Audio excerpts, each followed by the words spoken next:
हाँ जी स्टूडेंट्स करते हैं जी आप टॉपिक स्टार्ट अगे अपना मेकिंग ऑफ कॉन्स्टिट्यूशन वाला चैप्टर खत्म हो चुका है जी। मेकिंग ऑफ कॉन्स्टिट्यूशन आप जो भी लक्ष्मीकांत की बुक है पूरी फॉलो कर रहे हैं 6th एडिशन वाली। ठीक है जी, 6th एडिशन वाली जो आप बुक है इंग्लिश मीडियम वो फॉलो कर रहे हैं। ठीक है, तो आप सारे टॉपिक 1 बाय 1 कवर करांगे इदा ही। तो अपना जो मेकिंग ऑफ कॉन्स्टिट्यूशन है वो कवर हो चुका है जी। आप हुण नैक्सट है जो वो करना है जी silent features of constitution.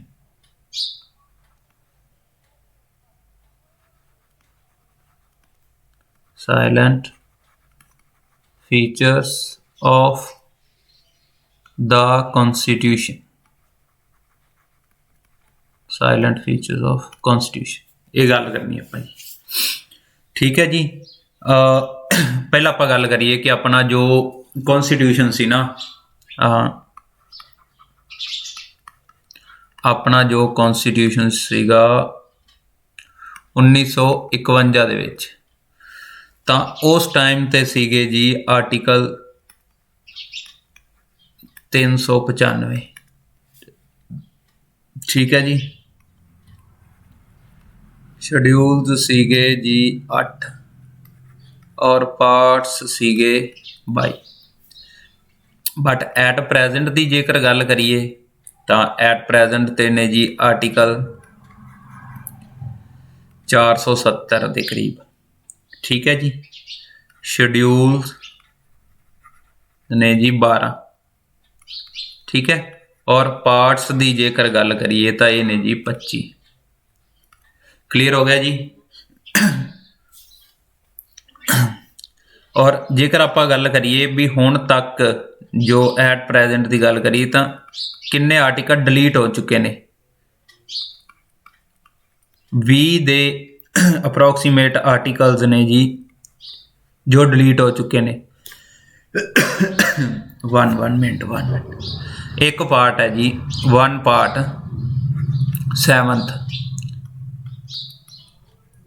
7th part है वो भी डिलीट हो चुका है। और जो न्यू किन्ने को ऐड होए ने जो आर्टिकल्स ने ऐड होए ने पार्ट्स ऐड होए ने ਜਾਂ शेड्यूल की गल करिए तो किन्ने ऐड होए ने जी वो आप गल करते हैं 95 के करीब आर्टिकल्स ने जो ऐड होए ने। क्लीयर हो गया जी। 4 पार्ट्स ने 4 पार्ट्स वो किहड़े ने वो भी आप गल कर लें। 4th ए है जी 9th ए 9th बी है और 14th ए। क्लियर हो गया जी। और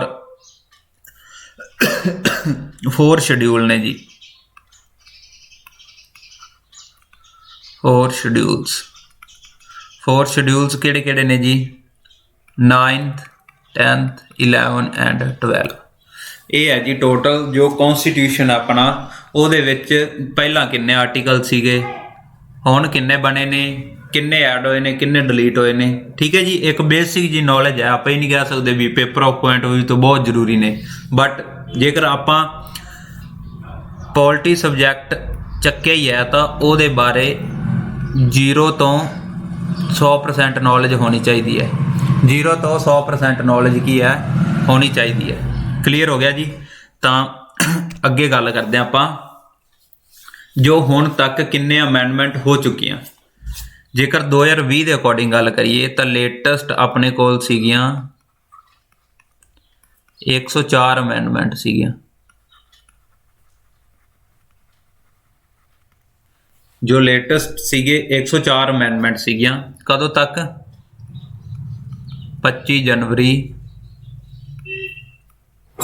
2020 के अकॉर्डिंग। क्लीयर हो गया जी।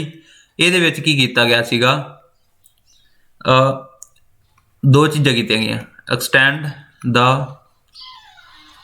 रिजर्वेशन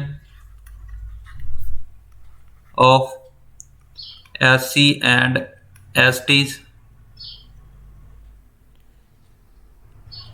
इन लोक सभा and member of legislative assembly. ठीक है जी। तो किन्ने तो किन्ना किया गया, पहला सीगे 70 साल, 70 तो उन्हें किन्ना करता 80। रिजर्वेशन जो पहला 70 साल सी, हुण किन्नी हो गई 80 साल हो चुकी है जी। सैकेंड इन्होंने की काम किया, removed the reservation, removed the reservation seats of 1 minute seats of Anglo Indians. जो एग्लो इंडियंस दियां रिजर्वेशन सीट सीगियां किन्नियां सीगियां जी, लोक सभा दे विच 2। ठीक है जी। एंड दूसरी जगह जेकर स्टेट दे विच लैजिस्लेटिव असैंबली की जेकर गल करिए तो उहदे विच किन्नियां सीगियां, 1 हुंदी सीगी। तो ये सारा कुछ की है जी खत्म करता। ये सीगी जो लेटेस्ट सीगी ने अपनी अमेंडमेंट उहदे अकॉर्डिंग आपां गल कर रहे हैं। जेकर हुण गल करिए 103 अमेंडमेंट के अकॉर्डिंग, जो 103 अमेंडमेंट हुई सी CAA कॉन्स्टिट्यूशनल अमेंडमेंट एक्ट कदों होया सीगा जी, 12 जनवरी 2019, 12 जनवरी 2019। हुण इहदे विच की होया सीगा कि जरनल दे विच एक कैटागरी आउंदी है जी EWS इकनॉमिकल वीकर सैक्शन। इन्हां नूं जरनल कैटागरी दे विचों 10% दी रिजर्वेशन दित्ती जान लगी। रिजर्वेशन ठीक है जी 10% दी, जिन्नियां भी जरनल च मान लो कोई भी पोस्ट आउंदियां ने तो उहदा 10% उन्हां नूं मिलूगा जी। ठीक है जी। तो यह कदों किया गया जी, 103 अमेंडमेंट जो है अपने 12 जनवरी 2019 नूं किया गया। क्लीयर है जी। एवं जेकर गल करिए 102 नंबर की, 102 नंबर कॉन्स्टिट्यूशनल अमेंडमेंट कद हुई, 11 अगस्त 2018 सॉरी। ठीक है। ये की किया गया NCBC ਇਹਦਾ पूरा नाम की है जी, national commission for backward class. National commission for backward class, BC category जिन्हों आप कहने BC कैटागरी है, बैकवर्ड क्लासेस। इन्हों की किया गया, एक कॉन्स्टिट्यूशनल स्टेटस दिता गया जी, कॉन्स्टिट्यूशनल स्टेटस दिता गया। ठीक है जी। तो 101 अमेंडमेंट की गल करिए, 101 अमेंडमेंट 1 जुलाई 2017 GST। ठीक है जी।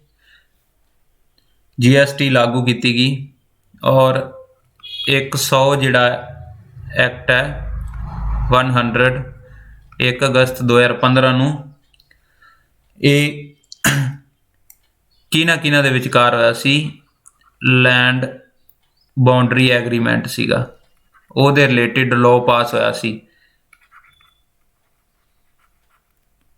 एग्रीमेंट होया सी किना दे विचकार, इंडिया एंड बांग्लादेश दे विचकार, इंडिया एंड बांग्लादेश दे विचकार जो होया सीगा। ठीक है जी। तो 99th अमेंडमेंट सी जो वो होया सीगा 13 अप्रैल 2015, 13 अप्रैल 2015 ये हुई सी नजैक, इन्हों आप कहने शॉर्ट फॉर्म दे नजैक। ये की है जी, national judicial appointment commission, national judicial appointment commission. ये बनया सीगा 99th 13 अप्रैल 2016 नूं, बट इनू की है कैंसल कर दिता गया। कदों कैंसल कर दिता गया, 16 अक्तूबर 2015 ਹੁਣ कैंसल क्यों किया गया जी? नजायज़ सीगा नैशनल जुडिशियल अपॉइंटमेंट कमीशन। हुण जो जज्जां दी सुप्रीम कोर्ट ते हाई कोर्ट दे जो जज्जां दी नियुक्ति लई एक कमीशन बनाया गया, वो कमीशन दे विच CGI भी होएगा, सीनियर मोस्ट जज भी होणगे, सही है जी। बट जदों गल कीती गई जो लॉ बनिया तां उहदे विच आ गया जी लॉ मिनिस्टर आ गया, PM आ गया, ओपोजिशन पार्टी आ गई। बट जेकर गल करिए तां आपां की देखिया जो जुडिशरी है वो की है इंडिपेंडेंट है। इंडिपेंडेंट किहदे तो है? एग्जीक्यूटिव तो, भी कोई भी इन्हां दी दखलअंदाजी नहीं हो सकती। बट जेकर उहदे विच आपां गल करिए तां अपॉइंटमेंट दे विच तां लॉ मिनिस्टर आ गया, PM भी आ गया। PM भी की है? एक एग्जीक्यूटिव मैंबर है। तां जदों ਇਹ ਜੋ ਚੈੱਕ ਕੀਤਾ ਗਿਆ ਰੂਲ ਨੂੰ ਕਿਹਦੇ ਵਿੱਚ ਸੁਪਰੀਮ ਕੋਰਟ ਦੇ ਵਿੱਚ, ਤਾਂ ਸੁਪਰੀਮ ਕੋਰਟ ਨੇ ਇਹ ਹੀ ਕਿਹਾ ਸੀਗਾ ਕਿ ਕੌਨਸਟੀਟਿਊਸ਼ਨ ਦੇ ਵਿੱਚ ਇਹ ਲਿਖਿਆ ਹੋਇਆ ਕਿ ਜੋ ਜੁਡੀਸ਼ਰੀ ਹੈ, ਜੋ ਸੰਵਿਧਾਨ ਦੇ ਵਿੱਚ ਜੋ ਕਾਨੂੰਨ ਹੈ ਉਹ ਇੰਡੀਪੈਂਡੈਂਟ ਪੂਰੀ ਤਰ੍ਹਾਂ ਆਜ਼ਾਦ ਹੈ। ਇੰਟੀਗ੍ਰੇਟਡ ਤਾਂ ਹੈ ਹੀ ਬਟ ਪੂਰੀ ਤਰ੍ਹਾਂ ਕੀ ਹੈ? ਆਜ਼ਾਦ ਹੈ, ਟੋਟਲੀ ਫਰੀडम ਹੈ। ਤਾਂ ਐਗਜ਼ੀਕਿਊਟਿਵ ਦੀ ਕੋਈ ਵੀ ਦਖਲਅੰਦਾਜ਼ੀ ਨਹੀਂ ਚੱਲੇਗੀ। ਇਸ ਕਰਕੇ ਜੋ ਲॉ ਮਿਨਿਸਟਰ ਤੇ PM ਐਂਡ ਓਪੋਜੀਸ਼ਨ ਪਾਰਟੀ ਆ ਰਹੀ ਹੈ, ਇਸ ਕਰਕੇ ਇਹ ਜੋ ਤੁਹਾਡਾ जो नैशनल जुडिशरी अपॉइंटमेंट कमीशन है इन्हू असी कैंसल करने, एक कॉन्स्टिट्यूशन अमेंडमेंट नू ही असी कैंसल करते हैं। तो ये 99 है जी, बट आप सारियां एवें नहीं कर सकते। ये तुहानू फस्ट तो लैके सारियां ही याद करनियां पैणगियां, क्योंकि मास्टर कैडर दे विच जां अदर कॉम्पीटेटिव एग्जाम दे विच सीधा ही पुछ लेंदे हुंदे जी 74, 76, 78 अमेंडमेंट किहनां दे रिलेटेड है। तो ये आपां नू अपने आप ही करनियां पैणगियां। क्लीयर है जी? अगे चलदे हां। ਹੁਣ ਇਹ ਤਾਂ ਗੱਲ ਕਰਦੀ, ਹੁਣ ਆਪਾਂ ਦੇਖਦੇ ਹਾਂ ਵੀ ਆਪਣਾ ਸੰਵਿਧਾਨ ਜੋ ਬਣਿਆ ਸੀਗਾ ਉਹ ਕਿੱਥੋਂ ਕਿੱਥੋਂ ਕੀ ਚੀਜ਼ਾਂ ਲਈਆਂ ਗਈਆਂ ਨੇ। ਤਾਂ ਫਸਟ ਆਪਾਂ ਜੇਕਰ ਗੱਲ ਕਰੀਏ ਤਾਂ ਕਿੱਥੋਂ various sources of the constitution, various sources of the constitution, ਵੀ ਜਿਹੜੇ ਵੱਖ-ਵੱਖ ਜੋ ਸੋਰਸਿਸ ਨੇ ਉਹ ਕਿਹੜੀ ਕੰਟਰੀ ਤੋਂ ਕੀ ਅਡਾਪਟ ਕੀਤੇ ਗਏ ਨੇ। ਫਸਟ ਤਾਂ ਕਹਿੰਦੇ ਜੀ ਰੈਂਸੈਕਿੰਗ ਕੀਤੀ ਗਈ ਹੈ। फस्ट की गल करते हैं रैंसैकिंग ऑफ कॉन्स्टिट्यूशन की गई है। रैंसैकिंग ऑफ कॉन्स्टिट्यूशन की गई है। तो कहते रैंसैकिंग हुण की है कि सारे देशों का संविधान पढ़िया है, बट उतों की अडोप्ट किया? ओनली अडोप्ट गुड थिंग्स, कि चंगियां गल्लां नूं ही नोट किया, बाकी सारे गल्लां नूं निगलैक्ट करता है। ठीक है जी। तो government of India act first तो 1935, ये 250 प्लस आर्टिकल्स ने वो अज भी चल रहे हैं। जो गौरमेंट ऑफ इंडिया एक्ट 1935 आया सी, जिन्हों ब्लू प्रिंट ऑफ इंडिया भी कहने, ब्लू प्रिंट ऑफ इंडिया भी कहने, ये तो ही जो अपना आया सीगा, ये तो 250 प्लस आर्टिकल यही ने। ये एक मेन चीज़ आई सी जी अमरजेंसी पावरां ਇਹਦੇ ਵਿੱਚੋਂ ਨੇ। ਜੇਕਰ ਆਪਾਂ ਮੇਨਲੀ ਇੱਕ ਬਰੀਫ ਜੀ ਗੱਲ ਕਰੀਏ ਤਾਂ ਐਮਰਜੈਂਸੀ ਪਾਵਰਾਂ ਹੁਣ ਕਿੰਨੇ ਤਰ੍ਹਾਂ ਦੀਆਂ ਨੇ ਪ੍ਰੈਜ਼ੀਡੈਂਟ ਕੋਲ? 3 ਤਰੀਕੇ ਦੀਆਂ। 352 ਨੈਸ਼ਨਲ ਐਮਰਜੈਂਸੀ, 356 ਪ੍ਰੈਜ਼ੀਡੈਂਟ ਰੂਲ ਦੀ ਗੱਲ ਕਰ ਲਓ ਜਾਂ ਗੱਲ ਕਰ ਲਓ ਆਪਣੇ ਸਟੇਟ ਐਮਰਜੈਂਸੀ। 360 ਹੈ ਜੀ ਫਾਈਨੈਂਸ਼ੀਅਲ ਐਮਰਜੈਂਸੀ। ਤੁਹਾਡੇ ਵਾਸਤੇ ਕੁਐਸਚਨ ਹੈ ਜੀ, ਕਮੈਂਟ ਬਾਕਸ ਦੇ ਵਿੱਚ ਆਨਸਰ ਦੇਣਾ ਹੈ। ਪੰਜਾਬ ਸਟੇਟ ਦੇ ਆਪਾਂ ਹੈਗੇ ਆ, ਤਾਂ ਪੰਜਾਬ ਸਟੇਟ ਦੇ ਵਿੱਚ ਹੁਣ ਤੱਕ ਕਿੰਨੇ ਵਾਰੀ ਐਮਰਜੈਂਸੀ ਲੱਗ ਚੁੱਕੀ ਹੈ? ਠੀਕ ਹੈ, ਆ ਤੁਹਾਡੇ ਵਾਸਤੇ ਆਨਸਰ ਹੈ। ਕਮੈਂਟ ਬਾਕਸ ਦੇ ਵਿੱਚ ਆਨਸਰ ਦੱਸਣਾ ਤੁਸੀਂ, ਜਾਂ ਜੋ ਕਮੈਂਟ ਬਾਕਸ ਹੈ ਜਾਂ ਕਿਤੇ ਵੀ ਤੁਸੀਂ ਆਨਸਰ ਦੇ ਸਕਦੇ ਹੋ। ਠੀਕ ਹੈ ਜੀ। ਉਸ ਤੋਂ ਬਾਅਦ ਜੇਕਰ ਗੱਲ ਕਰੀਏ ਤਾਂ ਗੌਰਮੈਂਟ ਆਫ ਇੰਡੀਆ ਐਕਟ ਤੋਂ ਹੋਰ ਕੀ ਲਿਆ ਗਿਆ? ਜੁਡੀਸ਼ਰੀ ਪਾਵਰ ਇੰਡੀਪੈਂਡੈਂਟ ਹੋਏਗੀ ਪੂਰੀ ਤਰੀਕੇ ਨਾਲ, judiciary power. Public service commission होएगा जी, एक पब्लिक सर्विस कमीशन होएगा। ठीक है जी, क्लियर हो गया? पब्लिक सर्विस कमीशन होएगा। तो ये सारा कुछ की है अडोप्ट किया गया। अगे गल करिए तो ब्रिटिश सरकार तो की ਅਡਾਪਟ ਕੀਤਾ ਗਿਆ। ਇੱਕ ਤਾਂ ਕੀਤਾ ਗਿਆ ਜੀ ਪਾਰਲੀਆਮੈਂਟਰੀ ਸਿਸਟਮ, ਪਾਰਲੀਆਮੈਂਟ ਸਿਸਟਮ ਹੋਏਗਾ ਜੀ ਫਸਟ ਜੋ ਮੇਨ ਗੱਲ। Second rule of law. Third legislative, ਠੀਕ ਹੈ ਜੀ, ਕਿ ਸਟੇਟ ਦੇ ਵਿੱਚ ਵੀ ਇੱਕ ਅਲੱਗ ਹੋਏਗੀ ਗੌਰਮੈਂਟ, ਠੀਕ ਹੈ, ਉਹ ਸਟੇਟ ਦੇ ਲਈ ਕੰਮ ਕਰੇਗੀ। ਔਰ ਸਿਟੀਜ਼ਨਸ਼ਿਪ ਸਿੰਗਲ ਸਿਟੀਜ਼ਨਸ਼ਿਪ ਆਪਣੀ USA ਦੇ ਵਿੱਚ ਕੀ ਹੈ ਡਿਊਲ ਹੈ ਸਿਟੀਜ਼ਨਸ਼ਿਪ, ਬਟ ਸਿਟੀਜ਼ਨਸ਼ਿਪ ਜੋ ਐਕਟ ਹੈ ਨਾ ਉਹ ਕਿੱਥੋਂ ਲਿਆ ਗਿਆ ਬ੍ਰਿਟਿਸ਼ ਦੇ ਵਿੱਚੋਂ।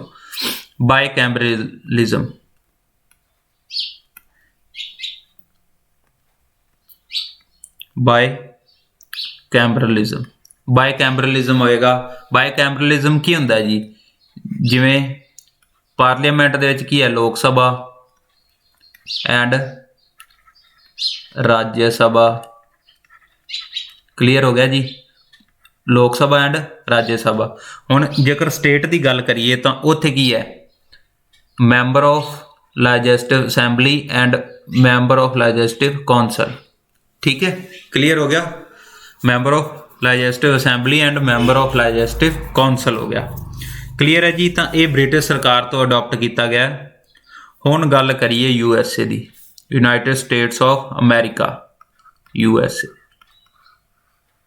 USA ਦੀ ਗੱਲ ਆ ਗਈ। ਤਾਂ USA ਤੋਂ ਫਸਟ ਤਾਂ ਫੰਡਾਮੈਂਟਲ ਜੋ ਆਪਣੇ ਰਾਈਟਸ ਨੇ ਉਹ ਅਡਾਪਟ ਕੀਤੇ ਹੋਏ ਨੇ। ਜੁਡੀਸ਼ਰੀ ਹੈ ਜੋ ਪੂਰੀ ਤਰ੍ਹਾਂ ਇੰਡੀਪੈਂਡੈਂਟ ਹੋਏਗੀ,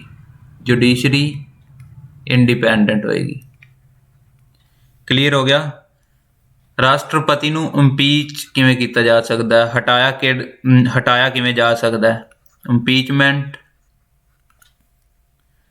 ਆਫ ਪ੍ਰੈਜ਼ੀਡੈਂਟ। ਆਪਾਂ ਪ੍ਰੈਜ਼ੀਡੈਂਟ ਵਾਲਾ ਟੌਪਿਕ ਕਰ ਰਿਹਾ, ਤੁਸੀਂ ਇਹ ਦੱਸਣਾ ਹੈ ਕਿ ਰਾਸ਼ਟਰਪਤੀ ਨੂੰ ਇੰਪੀਚਮੈਂਟ ਕਰਨ ਦੇ ਲਈ ਕਿਹੜਾ ਆਰਟੀਕਲ ਯੂਜ਼ ਕੀਤਾ ਜਾਂਦਾ ਹੈ, ਕਿਹੜੇ ਆਰਟੀਕਲ ਦੇ ਵਿੱਚ ਹੈ ਕਿ ਰਾਸ਼ਟਰਪਤੀ ਨੂੰ ਇੰਪੀਚ ਕੀਤਾ ਜਾ ਸਕਦਾ ਹੈ। ਕਮੈਂਟ ਬਾਕਸ ਦੇ ਵਿੱਚ ਆਨਸਰ ਦਿਓ ਜੀ ਜਲਦੀ ਤੋਂ ਜਲਦੀ।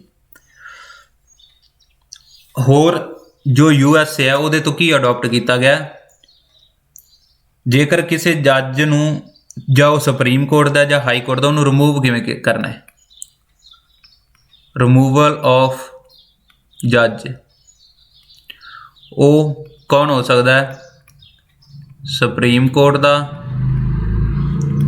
ਐਂਡ ਹਾਈ ਕੋਰਟ ਦਾ। ਰਿਮੂਵਲ ਆਫ ਜੱਜ supreme court and high court, clear ਹੋ ਗਿਆ ਜੀ। ਇੱਕ ਪ੍ਰੈਮਬਲ ਵੀ ਆਪਣਾ ਕਿਹਨਾਂ ਤੋਂ ਆਇਆ ਜੀ USA ਤੋਂ। ਤਾਂ USA ਤੋਂ ਅਡਾਪਟ ਕੀਤਾ ਗਿਆ।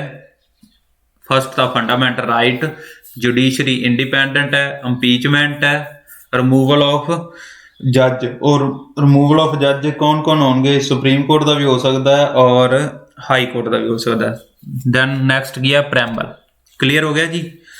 ਅੱਗੇ ਚੱਲਦੇ ਹਾਂ ਆਇਰਿਸ਼ ਜਾਂ ਕਹਿ ਸਕਦੇ ਹੋ ਤੁਸੀਂ ਇੰਗਲੈਂਡ,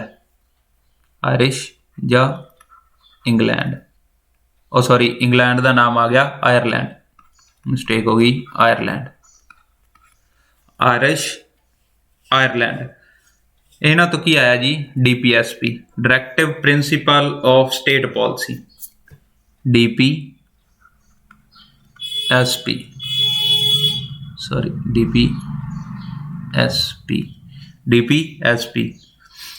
ਰਾਜ ਸਭਾ ਦੇ ਵਿੱਚ 12 ਬੰਦੇ ਨੋਮੀਨੇਟਡ ਕਰਨੇ ਨੇ, ਇਹ ਵੀ ਆਪਾਂ ਕਿਹਨਾਂ ਤੋਂ ਲਿਆ ਜੀ ਆਇਰਲੈਂਡ ਤੋਂ। ਨੋਮੀਨੇਟਡ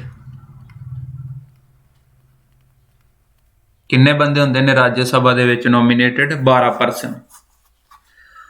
ਔਰ ਇੱਕ ਹੋਰ ਮੇਨ ਗੱਲ, ਮੈਥਡ ਆਫ ਪ੍ਰੈਜ਼ੀਡੈਂਟ ਇਲੈਕਸ਼ਨ, ਜੋ ਪ੍ਰੈਜ਼ੀਡੈਂਟ ਦਾ ਇਲੈਕਸ਼ਨ ਹੈ ਉਹਦਾ ਮੈਥਡ ਕੀ ਹੋਏਗਾ, ਕੀ ਸਿਸਟਮ ਦੇ ਰਾਹੀਂ ਪ੍ਰੈਜ਼ੀਡੈਂਟ ਹੈ ਜਿਹੜਾ ਅਪੁਆਇੰਟ ਕੀਤਾ ਜਾਏਗਾ। ਬਾਈ ਇਲੈਕਸ਼ਨ ਪ੍ਰੋਸੈਸ ਉਹ ਆਇਰਲੈਂਡ ਤੋਂ ਕੀਤਾ ਗਿਆ ਜੀ। ਰਾਜ ਸਭਾ ਦੇ ਵਿੱਚ 12 ਬੰਦੇ ਨੋਮੀਨੇਟਡ ਹੋਣਗੇ, ਉਹ ਵੀ ਆਇਰਿਸ਼ ਤੋਂ ਅਡਾਪਟ ਕੀਤਾ ਗਿਆ।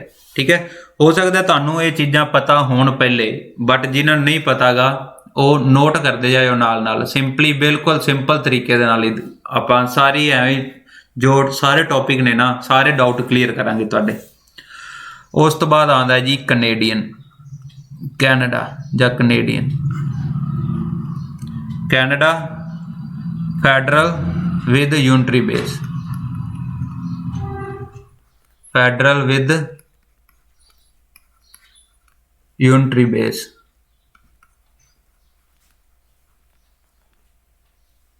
Federal with unity base. ਉਸ ਤੋਂ ਬਾਅਦ ਆ ਗਿਆ ਜੀ ਜੋ ਸਟੇਟ ਦੇ ਵਿੱਚ ਕੀ ਹੋਏਗਾ, ਗਵਰਨਰ ਹੋਏਗਾ, ਸੁਪਰੀਮ ਕੋਰਟ।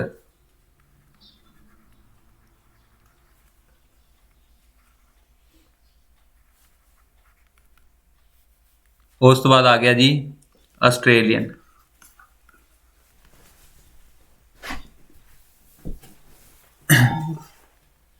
ਆਸਟ੍ਰੇਲੀਆ ਤੋਂ ਕੀ ਅਡੋਪਟ ਕੀਤਾ ਗਿਆ, ਕੰਕਰੈਂਟ ਲਿਸਟ,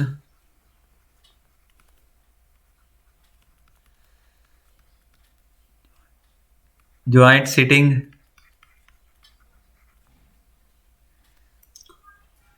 ਉਸ ਤੋਂ ਬਾਅਦ ਜੋ ਆਪਣਾ ਟ੍ਰੇਡ ਦੀ ਫਰੀडम, ਜੋ ਵਪਾਰ ਕਰਨ ਦੀ ਫਰੀडम ਵੀ ਕਿੱਥੋਂ ਆਪਾਂ ਨੂੰ ਹੈ, ਆਸਟ੍ਰੇਲੀਆ ਤੋਂ। ਉਸ ਤੋਂ ਬਾਅਦ ਆ ਗਿਆ ਜੀ ਜਰਮਨੀ।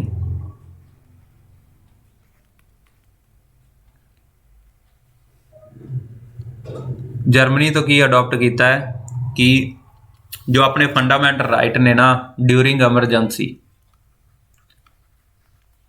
ਡਿਊਰਿੰਗ ਐਮਰਜੈਂਸੀ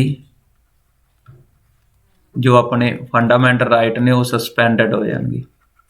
ਓਨਲੀ ਕਿਹੜੇ ਕਿਹੜੇ ਬਚ ਜਾਣਗੇ, 20 ਤੇ 21 ਆਰਟੀਕਲ ਹੈ ਜੋ